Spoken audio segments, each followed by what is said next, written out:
Olá, bem-vindo à nossa aula de Cultura Maker. Hoje a gente vai continuar falando dos equipamentos que devem ter no LabMaker. E como foi falado na aula passada, a gente vai falar dos equipamentos que são a cara de um LabMaker, né?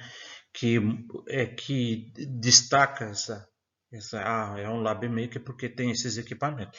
Mas isso a gente tem que lembrar que não é verdade. Você pode ter um LabMaker muito bem sem nenhuma dessas ferramentas que eu vou falar hoje. E ele vai funcionar tão bem quanto for necessário, né? Tão bem quanto o que ele se propõe a fazer. Então, elas são equipamentos mais sofisticados, né? E, havendo a possibilidade de comprar, é sempre interessante ter, né? Esses equipamentos são os equipamentos de prototipagem digital, né? São impressoras 3D, CNCs, mesas de corte. Já falei isso na aula passada. E o objetivo delas é fazer protótipos a partir de um arquivo digital, né? Então aqui um exemplo bem marcante, né? Você hoje em dia tem muita gente que tem laboratórios de imagem, né? Que eles fazem a captura, né? Por ultrassom, né? Da criança dentro do útero, faz uma captura transformando ela num objeto tridimensional digital, e um desses equipamentos, aqui provavelmente foi uma impressora 3D, produz, né, um protótipo de como vai ser a criança. Provavelmente, né, esse daqui é o embrião em tamanho natural, né, para o período que ele foi retirado, né. O mais legal disso daqui é que muita gente tem utilizado esses mesmos equipamentos não só para prototipagem digital, mas para produção de produtos especiais, né? O que é o especial?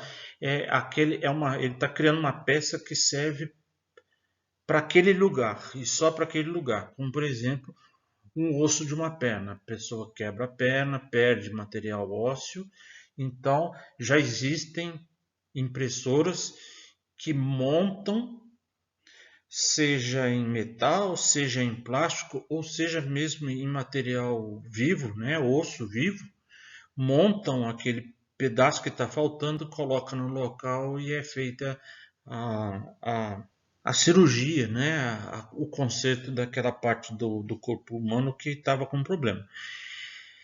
E aí vai, né? Então, impressoras digitais estão sendo utilizadas para já estão pensando em utilizar para produção de órgãos também, né, funcionais, e aí vai, né, aí o céu é o limite.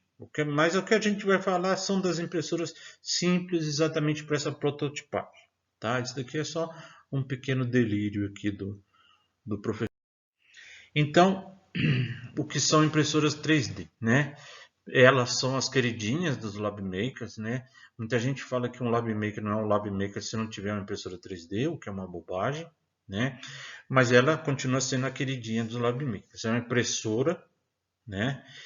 Só que ela é uma impressora 3D, ela funciona nas três direções X, Y, Z, e ela deposita um material, né, segundo a orientação de um arquivo, onde nesse arquivo vai ter o modelo digital daquilo que eu quero que seja impresso.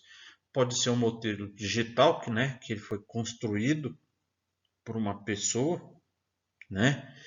Então eu monto o desenho todo no computador, isso é um modelo digital, ou ele pode ser digitalizado. Por exemplo, aquele embrião que estava no slide anterior, ele não é digital, ele é digitalizado, porque você pegou uma coisa real, capturou o formato dela e transformou num modelo, né? Então aí é o que seria digitalizado. Ela tem uma gama enorme de usos, né? Seja para imprimir brinquedos, seja para imprimir peças, né? Então dizem que, né, um dos passos da robótica em direção a criar uma criatura, não é? Como é que é? Uma criatura viva, né? Para você considerar que uma determinada coisa é uma criatura viva, ela precisa se reproduzir, né? E já tem impressora que produz peças dela mesma. Então, isso nada mais é do que o que? Uma reprodução, né? Então, é um assunto filosófico também aí que o pessoal trata. Elas, então, ela tem uma gama enorme de usos, né? Só que geralmente as impressoras 3D que a gente tem nos LabMakers são pequenas. Então, elas têm geralmente limitações de tamanho, né? Principalmente quando eu tenho impressoras que são vedadas em caixas, né? Porque dependendo do ambiente, eu não consigo fazer vamos dizer, a impressão desse produto, ele não sai bem feita porque ele trabalha numa temperatura relativamente alta para derreter o plástico, né? E se o ambiente der uma rajada de vento frio, alguma coisa assim, ele acaba se deformando, né? Então este daqui é o mais adequado para fazer a impressão. Só que por estar dentro de uma caixa, ele acaba ficando complicado colocar objetos muito grandes. Ou fica muito caro uma caixa maior, ou não tem jeito de expansão. Este daqui, ele é expansível muito fácil. É só trocar, por exemplo, o braço Z por um braço maior, eu vou conseguir fazer objetos também maiores. É claro que sempre dentro do tamanho da base. Então, se eu quiser um objeto maior, eu trocaria a base e aí vai. Esse daqui é muito mais fácil de se adaptar ao que eu preciso, né? Aí o que muita gente faz? Compra um desse daqui que é mais barato que esse daqui, sem dúvida, e constrói uma caixinha de vidro, uma estruturazinha de alumínio, o que for, mas uma caixinha de vidro em volta dela, que sai relativamente barato, muito mais barato do que isso daqui, e você evita os problemas que ela pode ter. Num modelo digital, como eu disse, digital é porque você tem que elaborar todo o elemento, né? Ele obviamente depende de um programa, né? Onde você vai criar os objetos que formam esse produto que você quer, né? O interessante das impressoras, que dependendo do tipo de impressora, as impressoras mais simples eu vou ter que imprimir pedaço por pedaço desse dinossaurozinho aqui. Mas se eu tenho algumas impressoras que dá para imprimir ele todo, né? E esses espaços que dividem uma peça da outra, ele preenche com um produto que depois é só você colocar ele dentro d'água, ele dissolve, aí pronto, né? É como se eu montasse um relógio inteiro com todas as peças ao mesmo tempo, né? Depois eu olhava ele, tirava o excesso e o relógio começava a funcionar. Então, o que eu estou falando, eu vou sempre depender de um programa para fazer esse projeto do meu objeto digital, né? E normalmente é aí que o troço atrapalha um pouco o maker, porque você tem que ter conhecimento de algum programa que faça isso. Qual programa que tem? Tem vários, né? Dá para usar o AutoCAD, dá para usar o Revit, tem outros de outras marcas. O AutoCAD e o Revit são da Autodesk, mas tem outros que podem ser usados. E se você não tiver o conhecimento desse software, vai ser complicado você montar esse projeto. Então, o que às vezes emperra um pouco na prototipagem é você conhecer como se usa um software desse daqui de modelagem digital, né? Um outro problema das nossas impressoras 3D que a gente costuma comprar é que elas são muito lentas, né? Nós temos uma no nosso LabMaker, né? ela levou para fazer um objetozinho do tamanho de um copo de cachaça, né? Aqueles copinhos de cachaça, né? Mais ou menos do tamanho dele, né? Ele era oco também, igualzinho um copo, só que era uma peça mecânica, que não era só um exemplo que eu peguei para fazer. Eu botei ele para fazer, ele levou 8 horas para se completar, né? Então são impressoras um pouco lentas, né? E isso atrapalha muito, por exemplo, numa aula que você está precisando daquele produto para ser utilizado ali naquela hora. Então, às vezes isso pode ser uma coisinha complicada a ser feita utilizando uma impressora 3D. Quais são os tipos de impressora? Só falando aqui por cima, tá? A gente não vai aprofundar não. Mas é bom saber que a gente tem dois tipos de impressora 3D principais.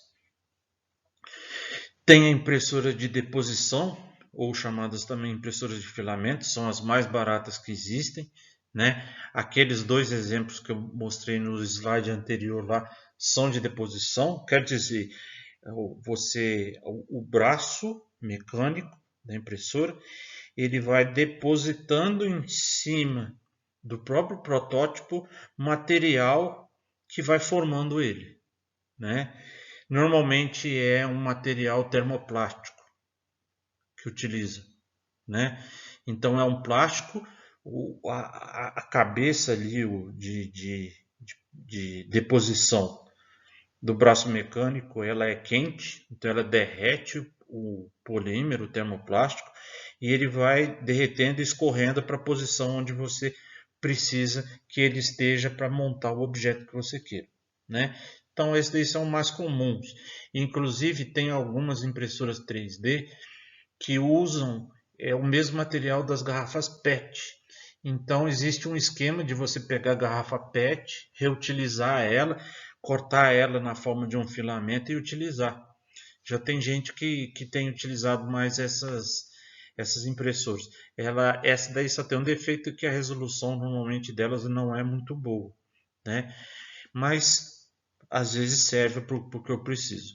O outro tipo de impressora que tem são as impressoras de polimerização.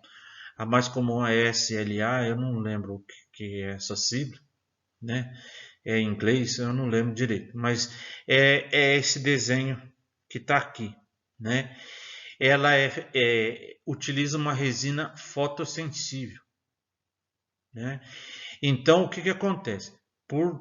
A resina líquida fica aqui numa bandeja e por baixo vem um raio que pode ser laser, que pode ser o UV, né? O ultravioleta, né? As resinas fotossensíveis de ultravioleta geralmente são mais baratas, mas tem problemas. A laser é melhor, mas é mais cara, e aí vai. Então, esse facho de luz vai polimerizando e endurecendo essa resina líquida, e ele vai fazendo em camadas também, né? Com a diferença, na deposição, o objeto é feito de baixo para cima, e na polimerização ele é feito de cima para baixo, ou de cabeça para baixo, né? O objeto, essa peça aqui de cima, ela começa encostada no polímero, depois ela vai subindo à medida que vai fazendo camada a camada desse objeto, né? É interessante que até vocês, se vocês quiserem aprofundar um pouco mais, tem diversos sites e vídeos que mostram o funcionamento dessas impressoras para vocês verem um detalhe. Eu conheço ambos os modelos, essa de polimerização, o acabamento dela é fantástico, né? Mas todo bônus tem um ônus, né? Elas são impressoras geralmente mais caras e elas dão bem probleminha. Esses filamentos que vocês estão vendo aqui é exatamente para segurar a peça. Às vezes a gente tem que programar, né? Projetar esses filamentos para que a peça, durante a formação dela, ela não entorte, né? Por conta do próprio peso que ela tem. Então, é por isso que a prototipagem digital de impressora 3D é bem complicada. Temos as CNCs, né? CNC é o que? É um braço mecânico que na ponta dele tem um holder. O holder é um equipamento aqui, ó. Esse daqui é um holder. É um equipamento que gira uma ferramenta de corte, certo? Então, por ser uma máquina, né? Não pode ser uma Dremel. Eu já vi o pessoal usando uma Dremel aqui no local. Já vi gente utilizando a nossa, por exemplo, que tem no laboratório, é uma tupia da Makita, né? Uma tupia, esqueci o modelo. Não é de coluna, é uma tupia de um outro modelo agora que eu esqueci. Então, como ele é uma máquina que tem uma lâmina de corte giratória na ponta, teoricamente ele pode cortar qualquer tipo de material. MDF, PVC, acrílico, vidro, aço. Só depende de estar utilizando a ferramenta de corte certa, né? Ela é bastante simples. A nossa, por exemplo, o comando dela, eu já falei numa outra aula, o comando da nossa é um Arduino, né? É um processador de Arduino, pequenininho e tal, né? E ele faz o recorte do jeito que a gente precisa, né? Como eu disse, ela corta MDF, PVC, acrílico, vidro, o que for. Um dos principais, né, uso para ela é corte de MDF. Hoje em dia, tudo que a gente vê nessas lojinhas de MDF é cortada ou com uma CNC dessa ou com um corte a laser. Depois eu vou falar do corte a laser. Ela é boa? Funciona, ela é boa, mas eu diria que ela é melhor de ser usada pelo professor ou por quem está montando o projeto do que pelo aluno propriamente dito. Por quê? Porque ela é bom para montar a estrutura, então o aluno não precisa, ele pode até já chegar assim, hoje nós vamos fazer um protótipo disso, então ele já chega com a estrutura pronta, com a caixinha de MDF pronta, e ele tem que criar dentro dela uma solução para colocar nessa caixinha, né? Se não me engano, essa caixinha aqui é de videogame, que dá para fazer também com Arduino, né? E então você faz o recorte das peças e depois você pode deixar para o aluno para ele montar com cola, com prego, com parafuso ou o que for, né? Então ele ter uma dessa é muito bom, mas não necessariamente para que o aluno use ela, né? Ele vai utilizar o que foi preparado para ele utilizar na aula. Isso daqui é interessante assim. Existem as CNCs 3D, né, que usam holter, né? E a diferença da 2D para 3D é que o braço, o movimento vertical dele é bem amplo.